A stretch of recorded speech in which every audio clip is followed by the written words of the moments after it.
Coming up on Rob on the Road, Heroes and Helping Hands. I'm proud of you. Thank you. Meet hero Riley Simmons, beating brain cancer and sharing her story of hope. What would you say to somebody who may be going through their own journey? You've got to be strong, and that's what gets you off through it.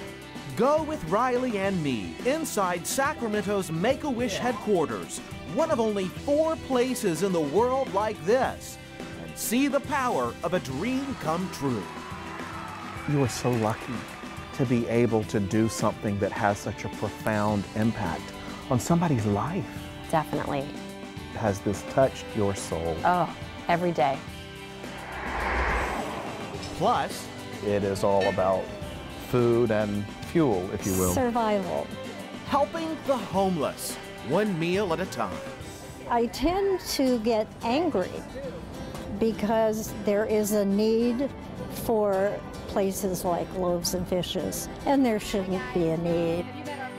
Loaves and Fishes co-founder Chris Delaney opens up on her passion and purpose. Each guest is Christ to us, so... You really believe that, don't you? I see it. Yes, I do.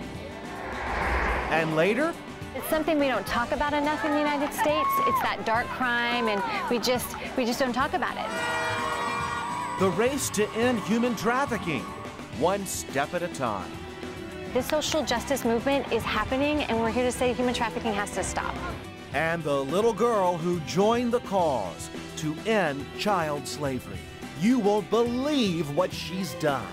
No offense to any of you grown-ups, but sometimes grown-ups see everything that they can't do, and kids see that everything they can do. Oh, through the mouth of a child. Beautiful. If only we could live that way. We can, actually. Yes, we can. Rob on the Road, Heroes and Helping Hands starts now.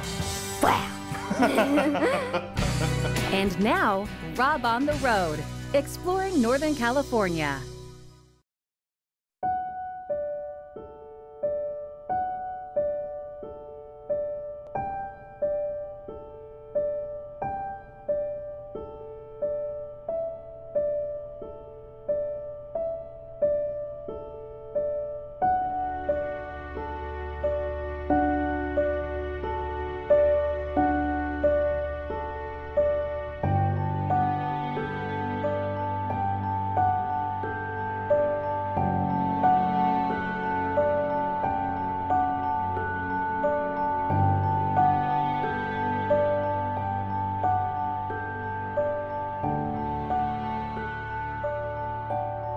Well, I want you to meet someone very special. This is 10-year-old Riley Simmons. Good to see you, Riley.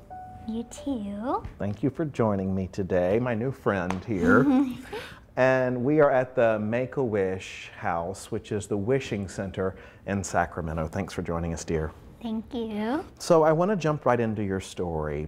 You recently had your very own wish granted through Make-A-Wish. Tell me about that.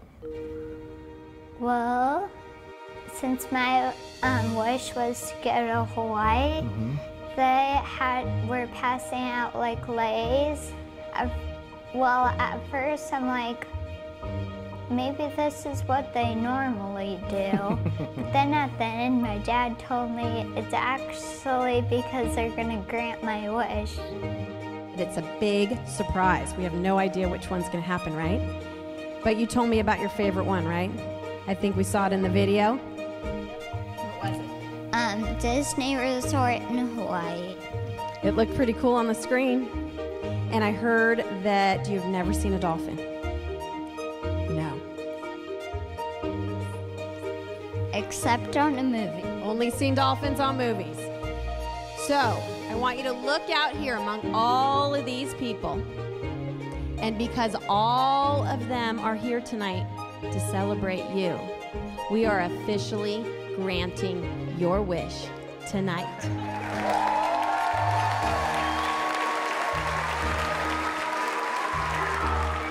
Then some hula girls came and taught me hula. What did you think when your wish was granted, Riley? I was speechless. I was like excited and speechless at the same time. So you're going to Hawaii. What are you going to do while you're there? Swim with dolphins, ride horses on the beach, go to the spa. Not bad. Relax on the beach, yeah. That's a lot of fun. That's going to be a trip of a lifetime. And you're going with your parents? Mm-hmm. It blows my mind, the power and the strength in a child. It's amazing, you know, when her wish was revealed to her live, which was an exciting moment, I remember the words that came out of her and said, "This is the best thing that has happened to me since I got cancer." And it's just that moment that you see that they are so same, but yet so different in so many ways and have to be grown up, you know, all too soon and battling something that they really did not ask for. You were 9 years old when you received your diagnosis. Tell me, take me back to them. What happened? Well, when it first started, since I could play soccer, I would start seeing like 2 soccer balls, and from running, I would get a big headache and stuff. And then on one game, my dad and some of my friends' parents realized that my eye was crossed. And so what did the doctors diagnose you with? Brain cancer. And after that, I was put in a hospital bed and I couldn't talk, so my parents gave me this whiteboard so I could tell them what I was saying. That's pretty heavy to hear the words brain cancer, especially for a little girl or your parents. Yeah. When I saw this book that said cancer on it, I'm like, Dad, I don't like that word. I can understand why. What would you say to somebody who's watching this who may not understand what it's like to be in your shoes? What it was like to be in your shoes with this? Well, it was hard, but you gotta be strong. And that's what gets you all through it. We have heard some of the most beautiful things come through the mouths of children while we are producing this show, Heroes and Helping Hands.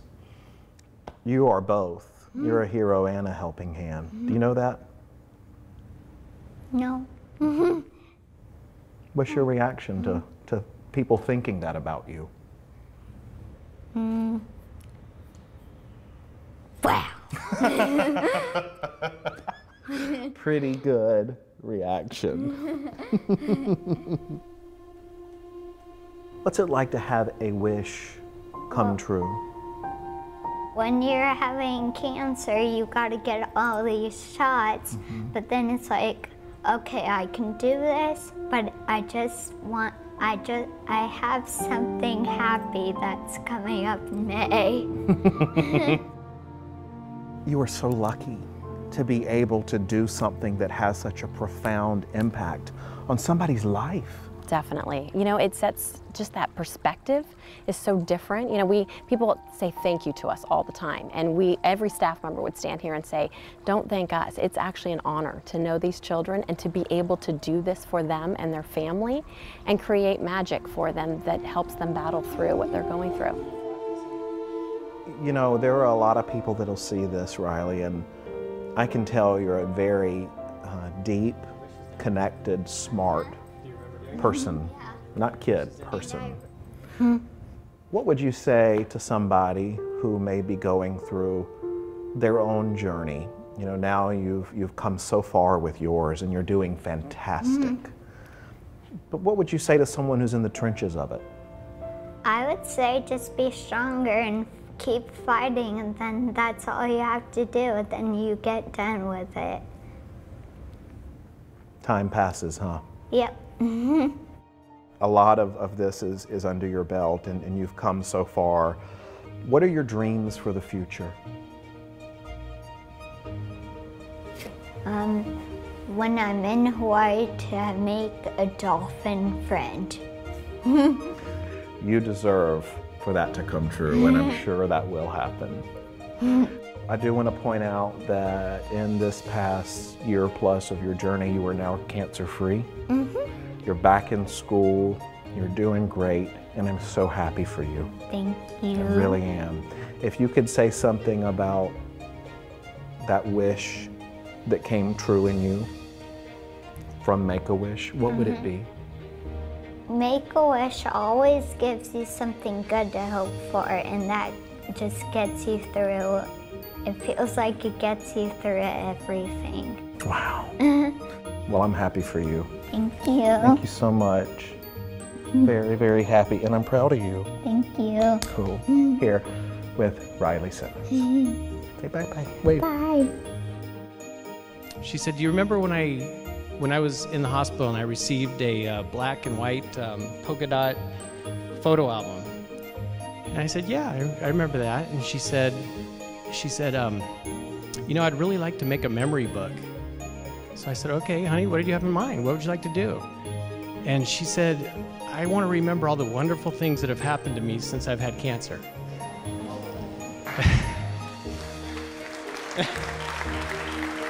I had to share that with you tonight.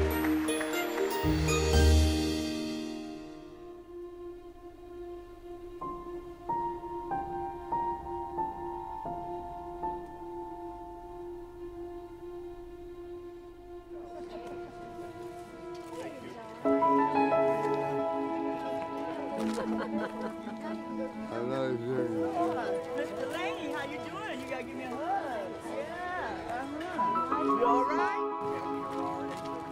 Well, if you looked up the word hero in the dictionary, you might just see a picture of Chris Delaney here at Loaves and Fishes. Good to see you, Chris. Good to be here, Rob. Thank you for speaking to us. You're welcome. We had to twist your arm a little bit. Not that much. Good. Because, and I say that because you are so humble, but I'm going to toot your horn. About 30 years ago, in the early 80s, you created what is now Loaves and Fishes out of your own kitchen. Yes. Tell me about this. Well, my husband was always wanting to be part of the Catholic worker movement.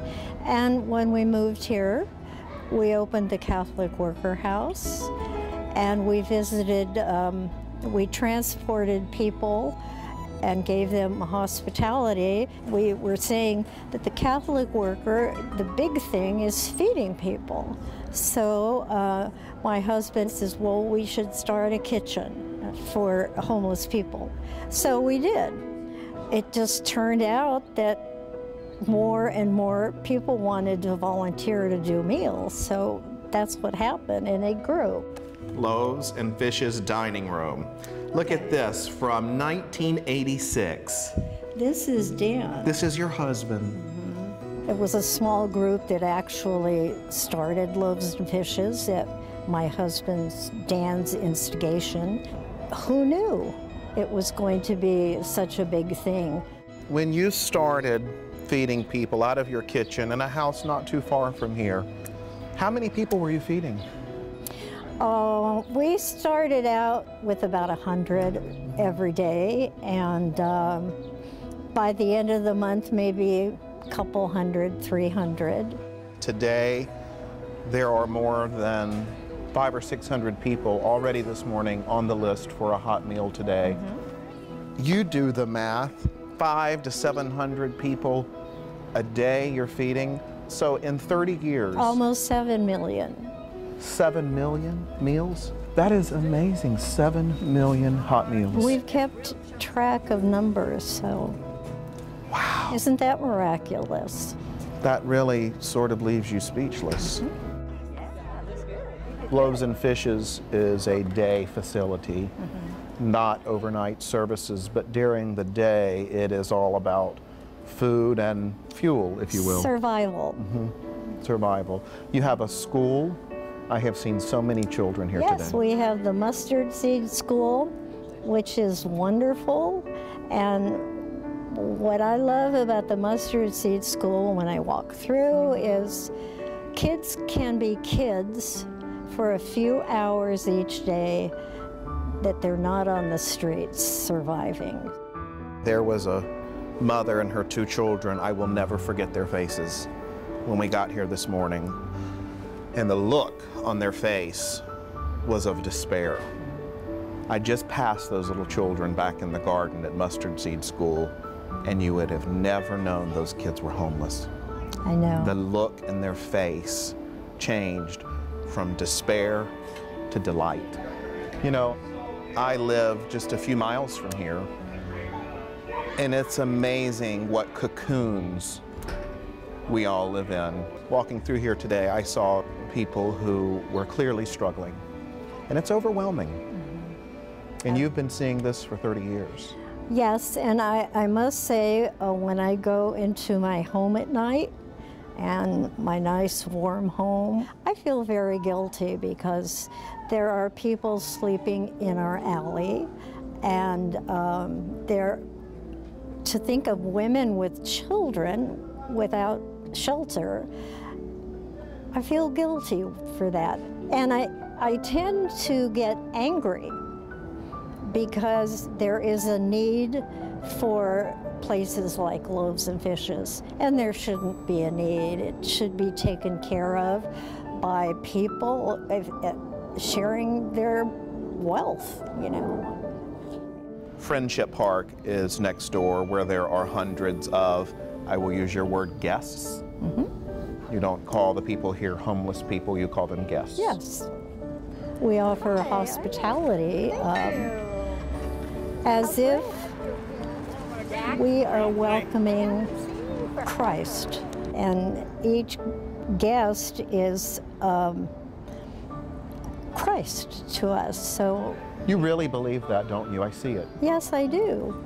And if somebody doesn't share our philosophy, we accept everyone, but we just ask that while they're here, they act out of our philosophy. They don't have to be Christian or anything. They just have to do what we do. Be kind. Yes. What makes Loaves and Fishes viable and makes it run are all of the people through 31 years who have donated, who have volunteered, who have worked here as staff, very dedicated people. That's the miracle here. It's the community that has made Loaves and Fishes what it is. If I talk to the staff, I say, don't look for the big miracles like somebody's going to donate $100,000. Look for the small miracles. Look. And I always say, if a person has been clean and sober for 2 days, that's a miracle for that person. The Mustard Seed School kids who we're just talking about, when they can be kids for a few hours a day, I think that's a big miracle. People can come in here and sit down and enjoy a meal, nobody telling them they have to leave, and they leave satisfied and happy. That's a miracle. Miracles take place here all the time. Last year, when I was supposed to write the Loaves and Fishes letter, what came into my mind was a metaphor of a tree that a few people planted in the ground. And then people started coming to water and prune and pick the fruit, and now the tree is huge. It's big. And that's Loaves and Fishes, and everyone who's ever been here has contributed something to its life. And guess what? What? That tree has some pretty good roots. Thank you. That would be good to hear when I face God. Well put. Yeah, thanks.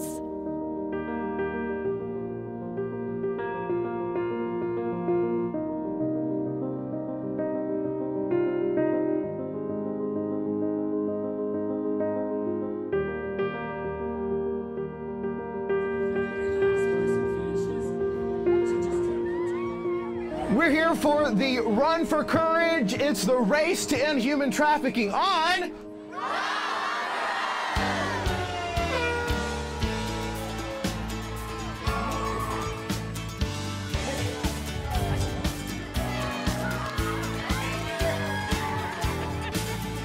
Human trafficking is a $32 billion industry globally. There are over 100,000 to 300,000 victims in the United States alone. The average age is 13 years old, so the average age of an 8th grader. Wow. And it's something we don't talk about enough in the United States. It's that dark crime, and we just don't talk about it. Why is this so not known? I think because it's really dark. I mean, what happens? There's that pornography piece. There's you know, it's the demand of sex, and it's the buying of sex, and that's a topic and conversation that it's just hard to talk about. And you know, part of it is that we've got these perpetrators who are pimps and johns who are exploiting young 13-year-old girls, and we're not focusing on it enough. Law enforcement has been really focusing on this victim as a victim rather than a criminal. Right now, when a victim is found, they're handcuffed and taken to juvenile hall. And so they've been raped, right? That's what's happened, and yet they're criminalized instead of them being a victim. So that's part of what we have to work on our society to change. It needs to be able to be talked about and discussed openly. We need to educate our kids so they understand what human trafficking is. They know the websites to be able to, that are pitfalls and places the internet's not safe ever. No. All of those things are things that we need to do. All of us can be aware, all of us can do something. And everybody is doing something here today. Almost $500,000 has been raised through your organization. Yes, absolutely. And you know what is so great is that in 3 years, we have had, today, we had 3,000 runners. Last year, we had almost 2,000, and the year before that, 1,000. So every year, we have grown exponentially. And races right now, third and fourth quarter, are down 20 to 30%. Why are we up by 50 to 60%? Because it's the race to end human trafficking. So we're here to say that this social justice movement is happening, and we're here to say human trafficking has to stop. Proud of you. Thanks so much. What a great cause. Thank you very much.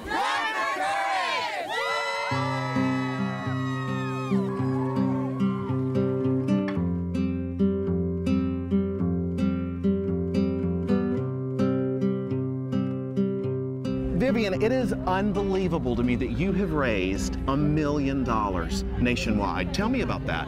Well, it didn't come easy. It was pretty difficult, but every single day I just said that these kids are in slavery and they have to get out of slavery because it's bad. How in the world did you do this? Well, I saw that photo over there. Lemonade was the only business experience I had. I think you're a pretty good business person. Thank you. And so tell me, this must be so inspiring to you, Eric. Yeah, I mean, they say the magic is in the child, right? And we didn't sort of cavalierly dismiss it as, oh, honey, you can do this for a day. She said, I want to free 500 children. And so she did it every day, rain or shine, for 365 days, and her mom and I totally got behind her. And when you trust your kids and you let them create that magic, they can take you on incredible experiences. What do you think about that? That's nice of them to do that for me. Well, I think it's nice of you what you've done. $1 million, sweetie. That's a big deal. Thanks. You know, I don't know many adults who've done anything like that. I can't think of any. And how old are you? 9. You're 9. All right, so what are you going to conquer when you're 10? I'm going to be 10 in a couple months. And are you going to keep doing this? So what would you like to say to people who may know nothing about this cause? What would you say to them? I'm ending slavery. You can go to makeastand.com. Good job. All right. I mean, this isn't just fluff. You're really saving people's lives. There are kids that'll turn around from this abuse. And we're talking about adult issues here with a 9-year-old. I mean, that's pretty heavy. How do you feel about all of this? Well, I think it's really sad. I really think that it needs to be ended because modern day slavery is not good at all, and I want to end it. Well, you're doing your part. Thank you. Is it tough being a kid taking on such a big problem? Not really. Really? When you're 9, you can do a lot more. No offense to any of you grown-ups, but sometimes grown-ups see everything that they can't do, and kids see that everything they can do. Oh, through the mouth of a child. Beautiful. If only we could live that way. We can, actually. Yes, we can. And I hope this inspires grown-ups to dream it and do it, right? Oh, I love it, Eric. Yeah. Thank you. And thank you, sweetie. Thank you.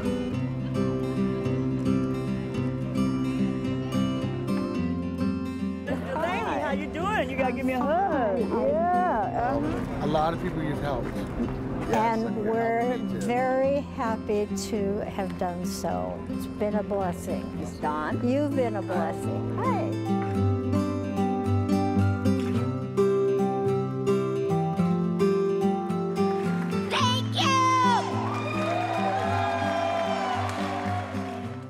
To order a DVD copy of this program, call 888-814-3923 or visit kvie.org.